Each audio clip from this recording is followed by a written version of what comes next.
Assalamualaikum warahmatullahi wabarakatuh. Teman-teman, jumpa lagi dengan Enjoy Channel, channel yang membahas berita teraktual, terhangat, dan sedang menjadi perbincangan publik.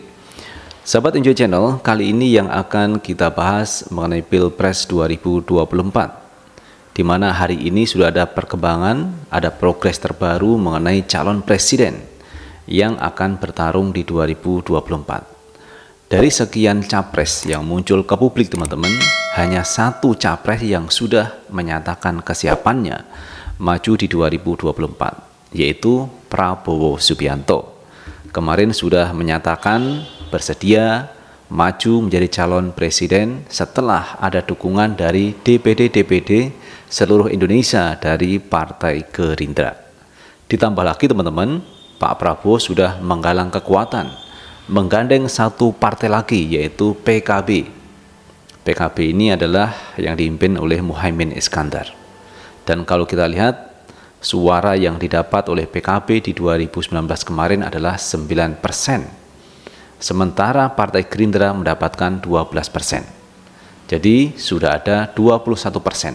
Dan kalau kita perbandingkan dengan PDIP, teman-teman, ini kalau kita lihat suaranya, teman-teman, masih menang koalisi Gerindra sama PKB yang mendapatkan 21%. Padahal kalau kita lihat PDIP itu hanya mendapatkan 19-20%. Itu kalau kita hitung-hitungan jumlah suara, kalau kita ambil dari Pilpres atau pemilu di 2019 kemarin. Namun demikian, pihak PDIP ini belum mengumumkan siapa calon yang diusung di 2024. Tetapi kalau kita lihat suara di PDIP, ada dua kader yang ini potensial untuk maju, yaitu Ganjar dan Puan Maharani. Dan semua itu tergantung kepada Megawati, teman-teman, siapa yang akan diusung di 2024. Nah, kali ini, teman-teman, ada hal yang menarik dari pengamat politik mengenai posisi Pak Anies Baswedan. Karena Pak Anies Baswedan sebelum pemilu 2019 kemarin pernah mengatakan kalau Pak Prabowo maju menjadi calon presiden, dia tidak akan maju menjadi calon presiden. Apa konteksnya di 2019 atau di 2024 yang akan datang?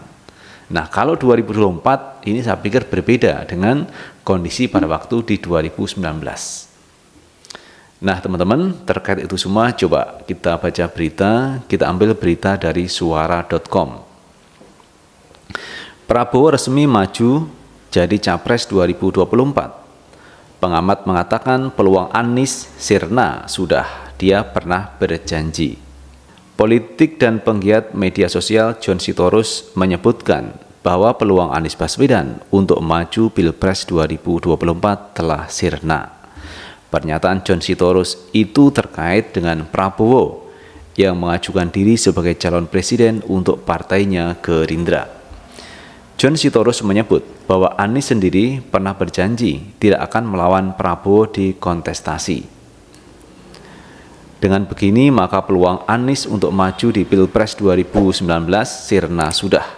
Dia pernah berjanji tidak akan melawan Prabowo di kontestasi, ujar John Sitorus melalui akun Twitternya yang diunggah pada Minggu 14 Agustus 2022. Jadi dia menyebut, teman-teman, John Sitorus itu di akun Twitternya, peluang Pak Anies Baswedan sirna untuk maju di Pilpres 2019 karena Pak Prabowo maju di 2024. Nah, ini konteksnya kan menjadi berbeda, teman-teman.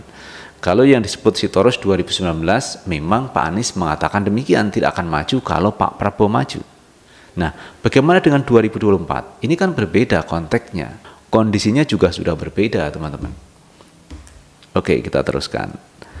Partai pengusung juga akan berkurang. Suara PKS plus Nasdem bahkan tak cukup melewati ambang batas 20%. Tambahnya, cuitan John Sitorus sendiri sontak mengundang berbagai respon dari warganet.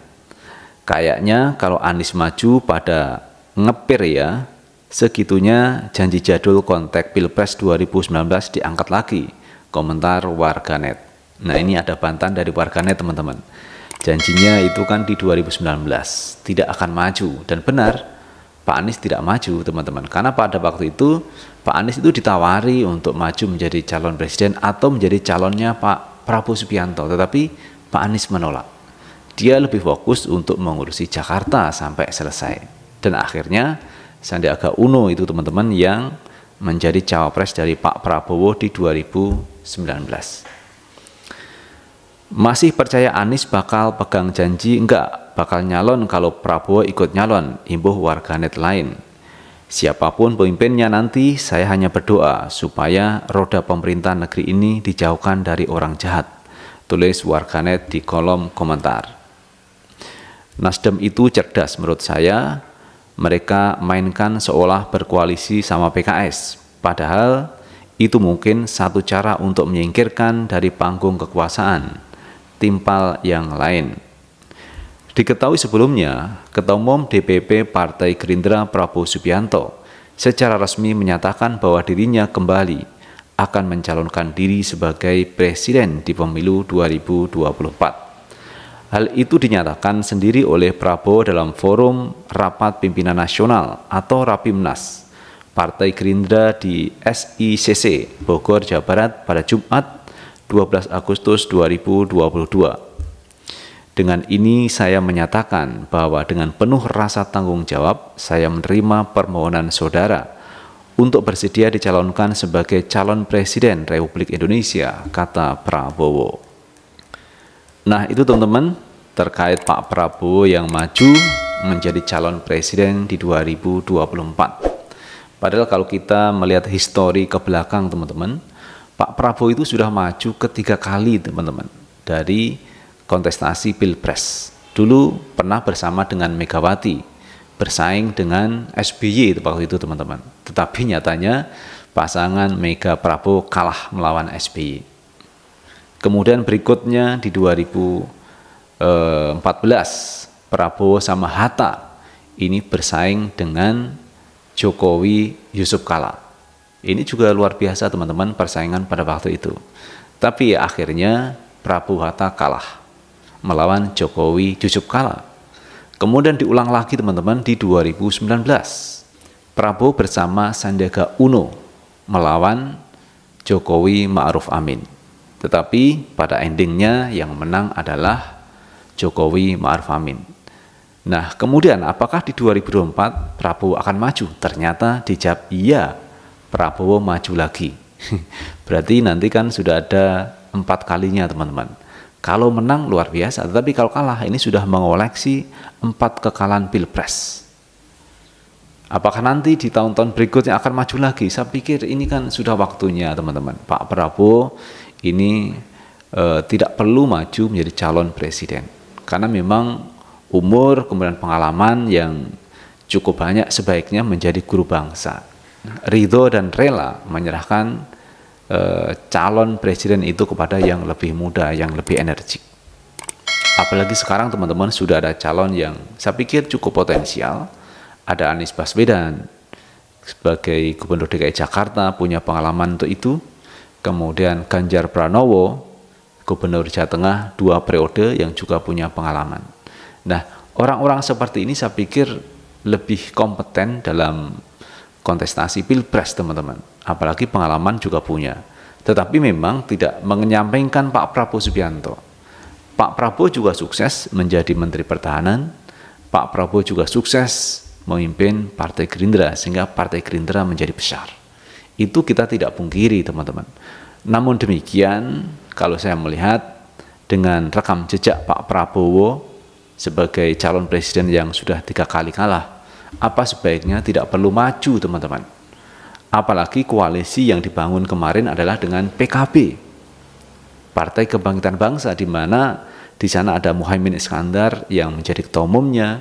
Namun di berbagai lembaga survei Muhaimin ini tidak masuk kategori calon presiden atau wakil presiden yang potensial. Jadi kalaupun di ranking ini rankingnya pada tingkat yang bawah teman-teman, Muhaimin Iskandar.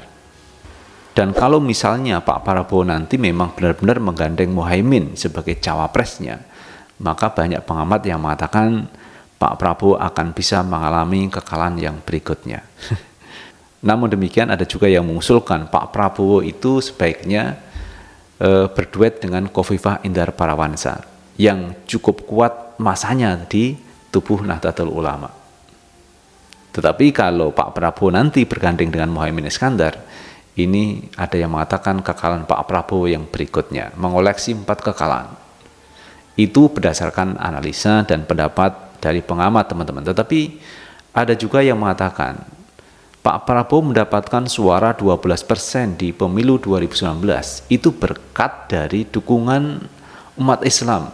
Ketika itu banyak yang mendukung Pak Prabowo Subianto, terutama dari 212 yang pernah melakukan aksi di Monas yang bisa memutihkan Monas dengan jumlah yang cukup besar. Itu mayoritas mendukung Pak Prabowo. Ketika mendukung Pak Prabowo, teman-teman, suaranya akan ditujukan kepada partai-partai yang mendukung Pak Prabowo, seperti Partai Gerindra. Maka banyak orang memilih Partai Gerindra. Nah, sekarang kondisi sudah berbeda, teman-teman. Banyak di antara pendukung Pak Prabowo yang kecewa dengan Pak Prabowo Subianto, karena diharapkan Pak Prabowo ketika kalah di Pilpres 2019 ini diminta untuk beroposisi, tidak masuk dalam pemerintahan Pak Jokowi. Kalau berjuang, kalau berkontribusi kan tidak harus masuk dalam pemerintahan. Di luar pemerintahan itu juga bisa berkontribusi, itu bisa melakukan perjuangan untuk Indonesia yang lebih baik. Yang diminta oleh para pendukung Pak Prabowo adalah Pak Prabowo di luar pemerintahan Pak Jokowi. Tapi toh nyatanya Pak Prabowo masuk dalam pemerintahan Pak Jokowi. Itu yang membuat kecewa dari para pendukung Pak Prabowo Subianto. Artinya kalau kita melihat suara 12%, itu saya berpikir apakah bisa akan diulang. Paling tidak 12%. Apakah itu bisa diulang? Padahal banyak dari pendukung Pak Prabowo akan mengalihkan dukungan kepada yang lain. Dan saya melihatnya peluang Pak Anies ini yang cukup besar. Jadi kalau umat Islam 212 mendukung Pak Anies, maka suara Pak Anies akan menjadi besar. Apalagi ditambah dengan PKS, Nasdem, kemudian Demokrat, ini luar biasa teman-teman, suara yang akan didapat oleh Pak Anies Baswedan. Namun semua itu ya terserah kepada Pak Prabowo, kemudian Muhaimin Iskandar, koalisi antara Gerindra dan PKB. Nah, kalau itu sepakat bulat, ya monggo silahkan, karena itu sudah memenuhi ambang batas presiden threshold 20%. Nah, ini teman-teman peluang-peluang yang akan didapatkan Pak Prabowo untuk maju di 2024. Karena wakil presiden itu juga punya andil besar dalam mensukseskan duet di Pilpres 2024. Itu teman-teman yang bisa kita bahas, dan terima kasih telah menonton video ini. Sukses selalu. Assalamualaikum warahmatullahi wabarakatuh.